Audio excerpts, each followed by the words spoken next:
Welcome to the latest episode of 5 on the Floor on the 5 Reasons Sports Network. Thanks for joining us on your favorite podcast app, on Apple Podcasts, on Android, Spotify, or the 5 Reasons YouTube channel. Also, check out Off the Floor. That's our Discord server, $2.99 per month.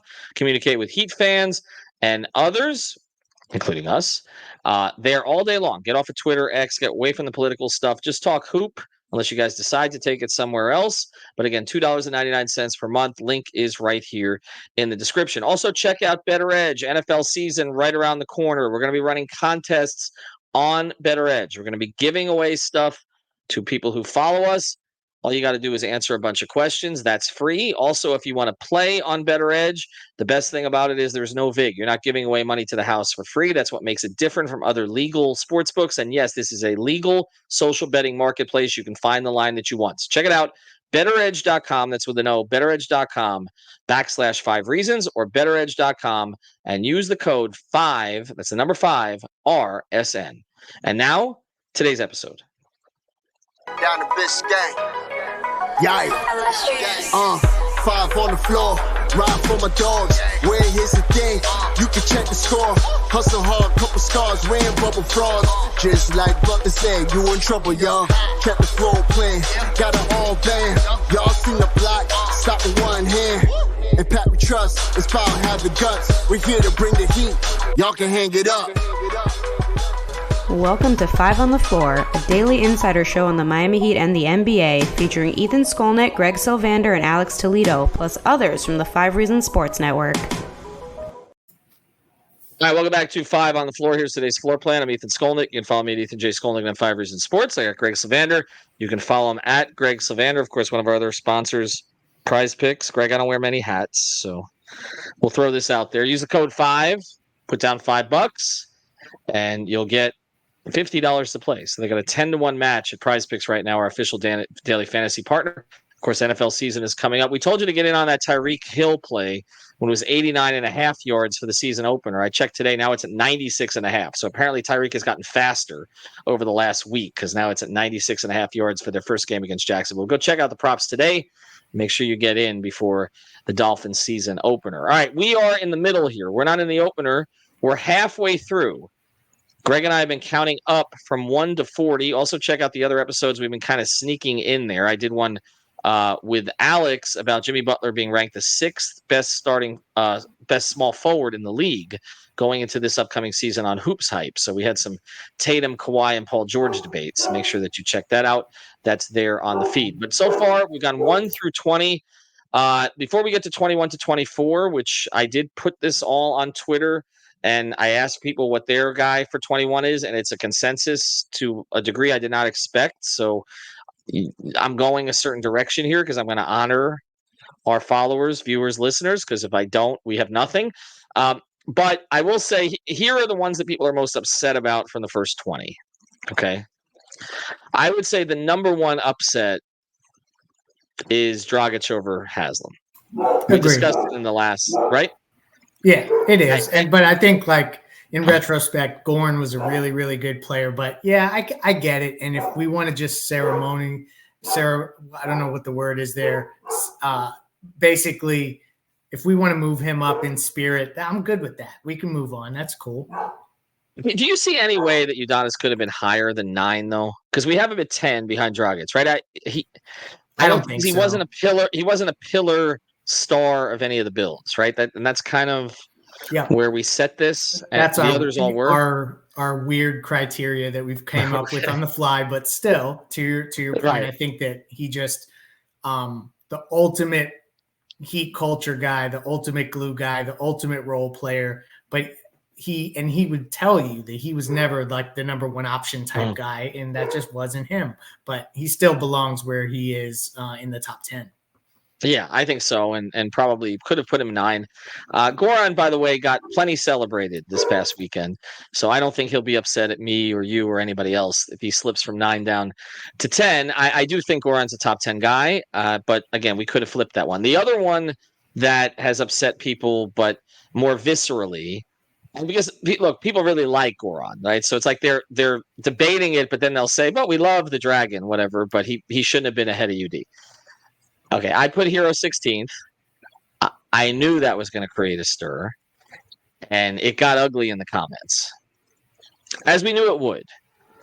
But he's a top 6 guy in points per game in Heat history. And I know that the game has changed and the pace is up a little bit, scoring's up a little bit. You have to take that into account. But again, he's been the 3rd guy in what has been a largely successful build. But do you have any regrets from him being in the top 20? We can argue about 16. No, yeah, I like that you frame it that way, because the rankings here, I think we're almost like, I hope the listeners know that this is difficult. And so they're almost like these are tiers of players, to some degree, but the rankings is where people get hung up. I do not feel bad about where we put Tyler Herro, because there's a couple things. One, from a player that they drafted and the productivity that he has had since drafted, there's just very few guys on the list that have done that in Heat history. One, they've been a relatively good team throughout this. They've had a couple contenders, because if you get to the finals, you're a contender. Hate to break it to y'all. So I am not as like the Goran UD thing I immediately could take on the chin. The Tyler Herro thing I'm not as forgiving for. I think he's right where he belongs. Yeah, I think so too. Otherwise, I wouldn't have put him there. I understand that there's recency bias in terms of us being kind of compelled to put newer players earlier, right? More recent players. And then I also understand there's recency bias among Heat fans who are frustrated with things that happened the past year. So we're kind of fighting those two things, right? Like, the fans who follow us typically, okay, and we have older fans older than me, believe it or not, those exist.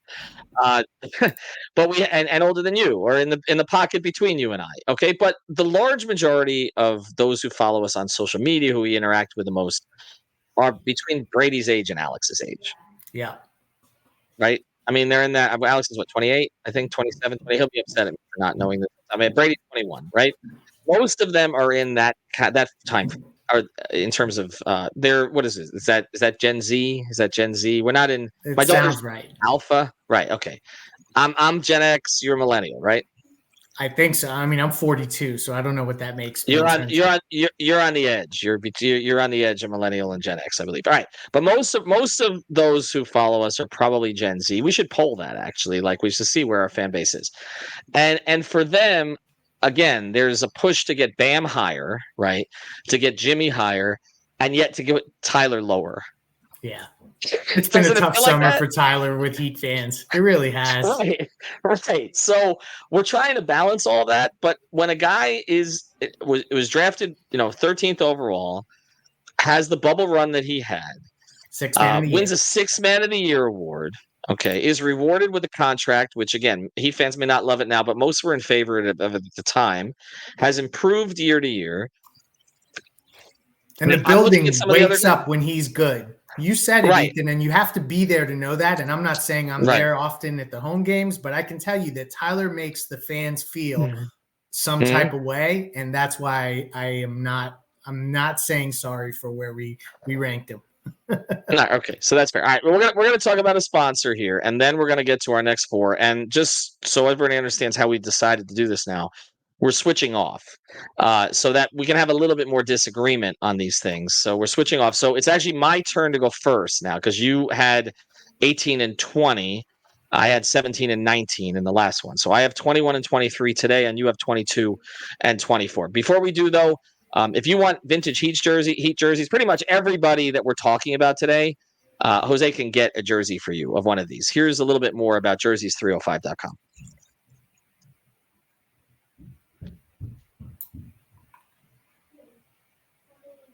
Hey, it's Ethan Skolnick for the 5 Reasons Sports Network. We've got a great new sponsor that fits with us perfectly. It's called jerseys305.com. That's jerseys305.com. This is your home for dead stock and vintage jerseys from the Heat, Panthers, Dolphins, Marlins, and the other local teams. Their mission was born from a passion for wearing jerseys of the old styles and the past players. Jerseys 305 aims to make every fan stand out from the crowd with unique pieces that you don't commonly see anymore. Maybe 10, 15, 20 years ago, but not today. And Jerseys 305 was created by the fans, for the fans. They're diehards just like you. In fact, they're probably listening to this episode right now. So check them out. Jerseys 305, their partnership with 5 Reasons Sports, celebrating with a 10% discount on the next purchase using the code 5 at checkout. Unlock your exclusive savings on the entire vintage collection.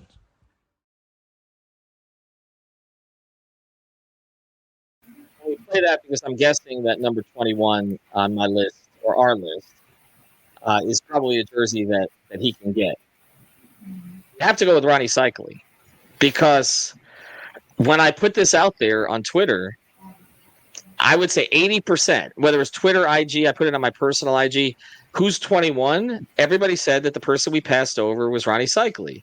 Yeah. Which surprised me, which may be more my generation a little bit, kind of pushing back on, again, some of the Gen Z type stuff. But Rony was kind of a polarizing player when he played for the Heat. I think people are forgetting that. Now, just numbers-wise, okay, he's there. I mean, total rebounds for the Heat. This is in a Heat uniform. And Rony ended up having success in Orlando. So this was not the only place that he played well. He had a couple of good seasons in other places. But he had 4,544 rebounds. That is third. Haslam 57.91. Zoe 48.07. Rony 45.44. Dwayne Wade 44.82. Bam Adebayo 42.75. So probably this season, I mean, barring an injury, Bam will pass Seikaly. By the way, next on that list is a guy we're going to have to talk about at some point. Hassan Whiteside is sixth. Then Grant Long. Yeah, exactly. Then Grant Long, who we've not named yet, but he's going to be in the top 40 here somewhere. Chris Bosh, who we had at fifth. Brian Grant, who I believe was, 18th, I think. And Glenn Rice, who we had 11th. So the only two guys on that list, on the total rebound list, who have not been chosen yet are Seikaly and Whiteside. I think you would agree probably that Seikaly belongs ahead of Whiteside, right? For sure. If you didn't go Seikaly, that was absolutely where I was going. Mm-hmm. I mean, he had 34 rebounds in a game. That's still, I think, the franchise record for most rebounds in a game. It could have been 31 rebounds, but it was a lot of rebounds. And so also with where he was drafted, he was their first draft pick, not first overall, but like first draft pick in Heat history. And he was productive. It kind of ended weird with the trade and stuff, and they went in another direction. But I think that was the right move. That was honestly the guy that I was going to go with. So I'm glad that Seikaly gets his due. Next up for me, though, I'm not going Hassan Whiteside. So I hope you didn't think that was where this was heading for me. I don't think you're ever going Hassan Whiteside, Greg. Actually, I think that's going to have to be one of those that I tee up in our last four. But anyway, agree. Maybe Alex will sneak that one in along the way here if he makes an appearance. This is where it gets really difficult for me, and I think when you look at I start to think about this as who in Heat history has to be in the top 25. To me, there's a few guys left that really are in that realm, but I'm going with the best shooter in Heat history. Yeah. Amongst all the great shooters that they've had, I think that this is a good spot for Duncan Robinson. I'm with you. Actually, that's the other guy that I would have considered for 21 and probably who I would have put here. We discussed him a little bit in the last episode. What's the most important skill in the sport right now? Shooting. What does he do best? Shooting. I also admire his story. I admire the fact that he's a guy who was undrafted, passed over, popped with the Heat, struggled with the Heat, and came back with the Heat. I like the story of his resilience. We know what happened with the back injury last year, and simply this: they've been a better team with him on the floor over the past few years than when he's not been on the floor. And I think that is part of the pushback against Herro, because that hasn't always been the case with Tyler, but it has been the case with Duncan. I think that the dip in his production after the contract, is sort of a mark against him. But when you have a guy who is so far ahead of others on the same team in a storied franchise, I mean, he has to be a top 25 player. I'm going to give you the top 10. It's actually 11 because there was a tie for 10th. So the top, I guess, 11 in 3-point field goal. Well, this is 3-point field goal attempts. Let me go to 3-point field goals made. Okay. Duncan. So this actually is 10. Duncan Robinson, 1,012. Next is Tim Hardaway at 806. Unbelievable. Now the game has changed. Okay. Timmy would have jacked up more. Even though it didn't always look as pretty as Duncan's 3, he would have taken more, I think, in the modern age. But still, that's a 200 3-point gap. Then you have Herro at 733, Eddie Jones, who I think we had, 12th, 712, Glenn Rice, we had 11th, 708, Mario Chalmers, who we had 14th at 657, Goran Dragic, who we had 9th for now, 588, Josh Richardson, who has not made the list yet, but I think Josh is someone who may pop on here at some point, at 485, Dwayne Wade 481, and Bashan Leonard at 473. I mean, you're talking about he's got twice as many as the 10th guy on the list. He just has to be on here. He says he was a starter in the bubble. And he's still going to be critical to what they do. Like, let's be honest, they need him to be good this year. Right. And I want to cycle back to on Seikaly because as we talked about him, I didn't quite get to this. One of the reasons that I think Rony had to be in the top 25, other than the fact that he's a prominent DJ now, is if you look at his first few seasons, he won a most improved player his second year. And you look at the numbers from years 2 through 5 for him. So it was basically 89 to 94, 16.6 and 10.4, second number being rebounds, 16.4 and 11.1, 16.4 and 11.8, 17.1 and 11.8, 15.1 and 10.3. I mean, it's pretty consistent. Prior to his trade, double doubles. You knew what you were getting. Now, it never became, I think, what Heat fans had hoped for. The team success didn't totally come with that group, but again, he belongs up there. But the Duncan one was going to be my next, so now you're making things a little bit more complicated for me. This is where you start to look at some of these role guys who made major contributions, and there's a couple names that have come to mind for me. I think if we're going to go pre-Riley, is this controversial to say that I have Grant Long ahead of Steve Smith? No, I don't think it's controversial. I do think that there is a faction of Heat fans that think that we've neglected the pre-Riley era. And it's crazy because I was fully entrenched in Miami Heat, fandom pre-Riley. I had all the jerseys of all these guys pre-Riley, including Harold Miner, who won't probably make this list of top 40.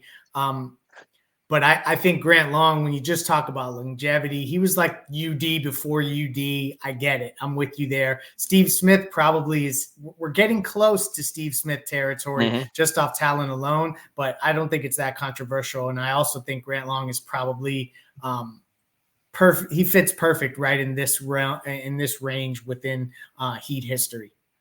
Agreed, but I'm not going to take him. But I'm just throwing that out there because I'm processing this for as we go forward here. I'm looking at all the other role guys too.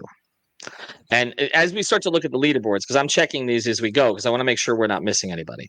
We're cleaning up right now. Like total rebounds, we've got 9 of the top 10 accounted for. 2-point field goals made. We now have 9 of the top 8 of all the top 8 all accounted for. We don't have 9 or 10. I've mentioned both of those guys in the last 5 minutes that are not on there, but we've accounted for both of those. In terms of assists, we have the top 5. We don't have number 6, which is Bimbo Coles, who I don't think is going to quite make this list, but we'll see when we get a little closer. Sherman Douglas at number 9, who I think if Sherman played here longer, we might be calling his name in the top 30, but I don't think we can. But I'm going to look because there is no definitive guy right now. Okay. I'm looking at a few role players. I'm looking at James Posey, who made a significant contribution to the 2006 champions, but it didn't last that long. He wasn't here that long. I consider Jay Will a role player with this, as we discussed it, because he kind of did fill a role for them. He wasn't the white chocolate type player that he was prior to coming here. In fact, I've said many times that they coached him to be so disciplined that it was like you wanted him to break out and show a little of that white chocolate stuff. But he has a moment. Some of these other guys don't have moments. He has a moment. That game against Detroit, he closed them out. And that was a team He that they couldn't had miss. trouble getting past. Couldn't miss. He played a terrific game. Okay. There's another name we haven't called yet, which is an assistant coach on the team, which is Karan Butler, who I kind of feel like if he had one more season or two more seasons would make the list for sure. But I have a hard time with it because his rookie season, they were awful. His second season, which was the season with Dwayne and Eddie and Brian Grant and Lamar, he kind of was a non-factor for good portions of that year because he was injured. He had a big playoff game also, and then he was moved. So they didn't want to trade Karan. They loved Karan, but I don't know if I can quite go with him here. Another guy I'm thinking about because he contributed directly to winning right away was Chris Anderson. 37-3 when he came in. 37-3 that first season. He helped them take off. So these are all players I'm considering. But I'm going with Dan Majerle. Interesting. I'm going with Dan Majerle because he was such a perfect fit piece as a role guy to what they did. And I know I've said over and over that I'm having a hard time with putting so many guys from a team that didn't end up winning anything of any significance up so high.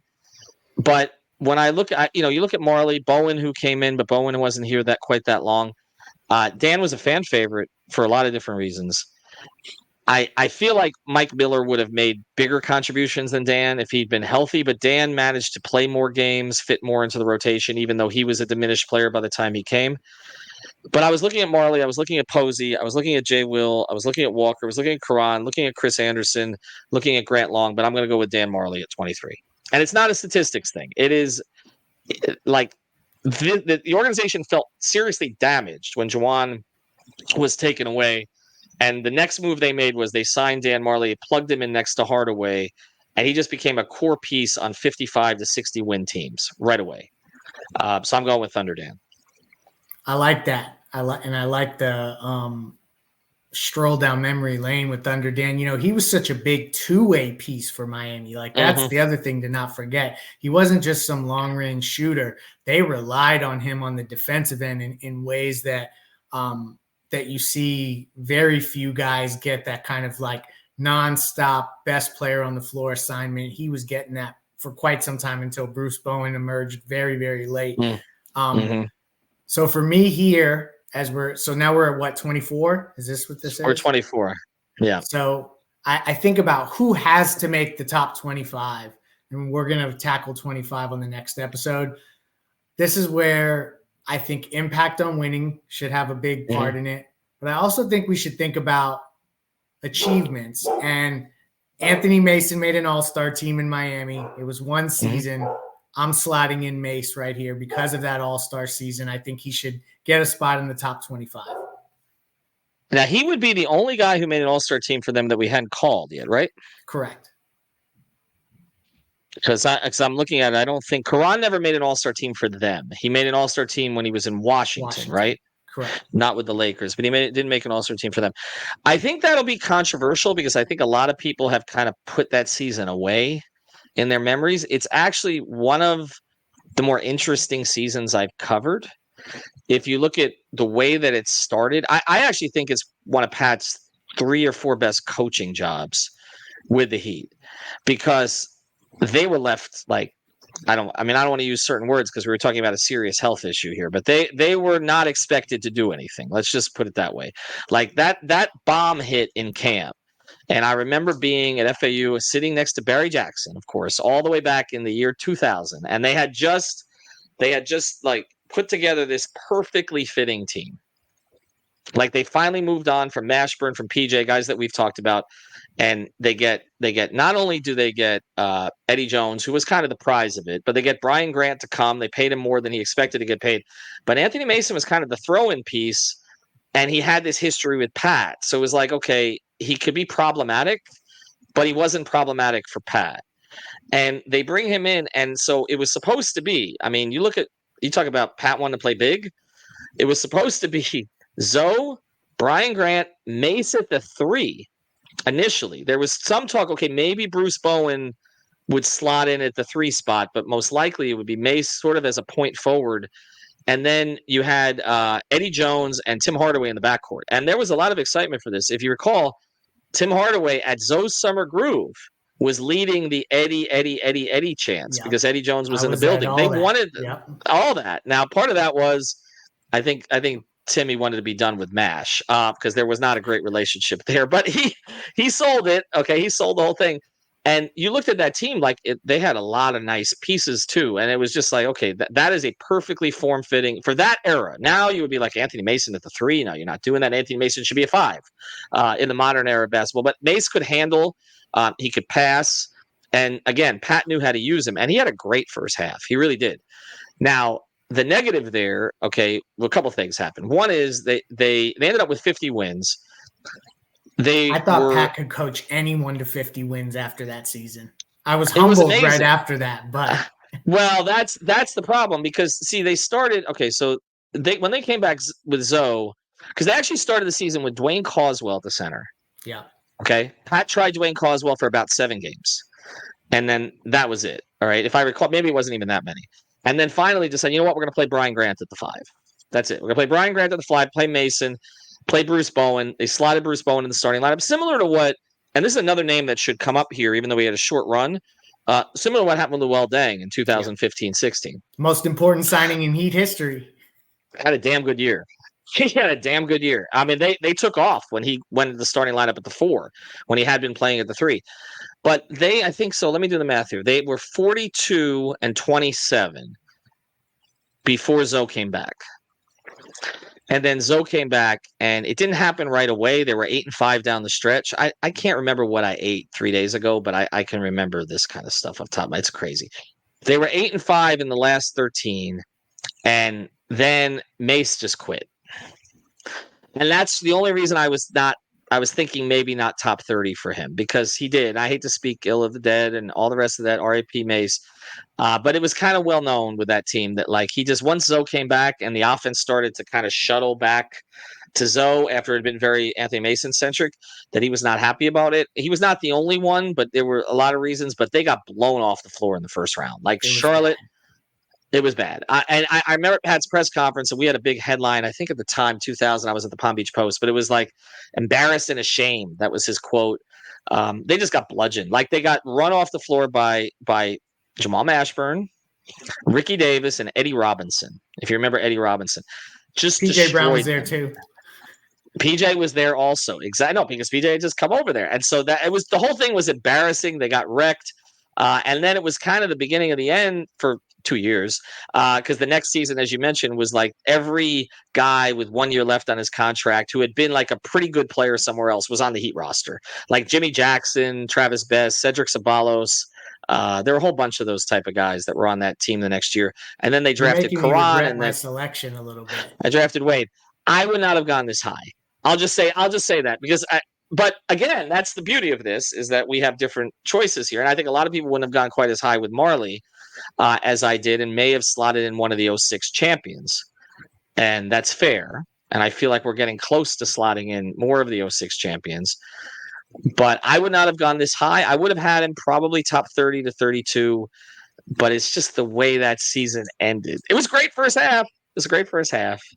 But I don't know. I think it's a good way to end the episode. All right. So today, Rony Seikaly, 21, Duncan Robinson. Well, this is 4 different eras, actually. So we kind of did spread it out a little bit. Rony Seikaly, number 1. Duncan Robinson, 21. Duncan Robinson, 22. Dan Majerle, 23. Anthony Mason, 24. We'll be back for 25 through 28. Thank you for listening to the 5 on the Floor on the 5 Reasons Sports Network. After all, someone needs to listen to my dad.